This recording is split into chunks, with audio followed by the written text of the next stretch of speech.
in the University of Sheffield, we offer funding very similar to a lot of other UK universities. So you'll find in a lot of the universities there are enterprise centres or entrepreneurship divisions where students have the opportunity to go in and seek advice, and usually there is some kind of funding available in the way of a grant. Ours is quite similar to a lot. So ours is a £1,500 cap. Most places you'll find somewhere between £500 and £1,500, and come with some kind of interview process. I would, if I were you, and if you were referring students onto their universities, just to be mindful of the fact that a large amount of them do have it available. Again, universities have enterprise education teams, so those teams are normally well knowledged in what the university has access to. So outside of our own funding, if the money amount isn't quite right for the students or graduates that we're working with, or they're seeking funding above the £1,500 mark but do not want to give away investment, so figures anywhere between £3,000 and £10,000, we would tend to refer them on to other grant funders. So my remit at the university is mainly social enterprise funding, so I deal with Unlimited a lot, so the Foundation for Social Entrepreneurs. And over the years, they've supported a lot of higher education institutions with running programs, mentoring and funding attached. So a lot of the time they were £5,000 grants, and they still do that. So Unlimited offer at the moment an unlimited amount of grants available. So they are of £5,000 and they're called Do It Awards. If we're working with those that aren't necessarily social entrepreneurs, we may well refer them onto the Arts Council, which some of you may already be aware of. So Arts Council England manage money from the National Lottery and government, and fund a number of arts, theatre and music projects. So really, really great.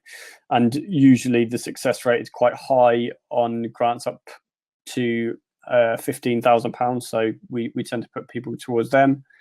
Again, similar with arts and available funding, we think about Esme Fairbairn Foundation and also Nesta.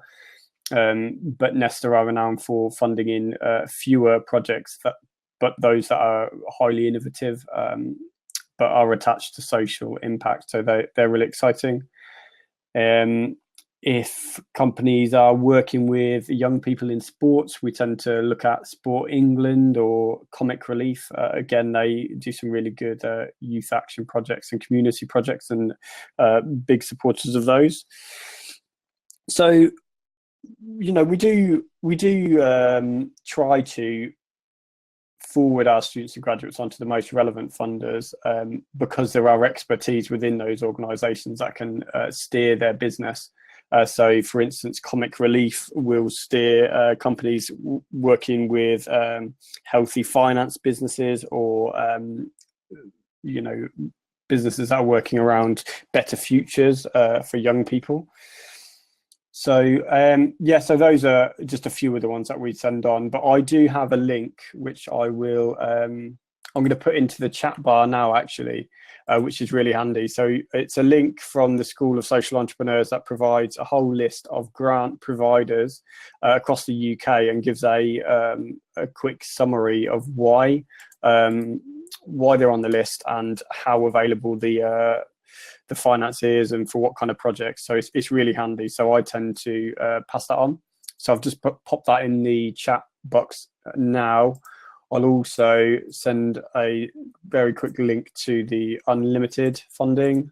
So again, that's a good link to have if you need to refer people.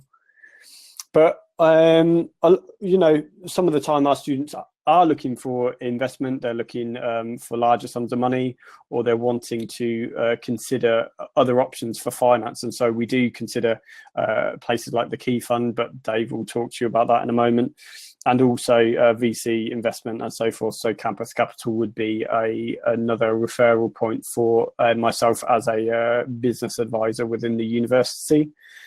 And as a final note, what I would say is if you're referring students and grads back to universities for enterprise support and funding, it's useful to be aware that there are expertise within those institutions to assist with the application process.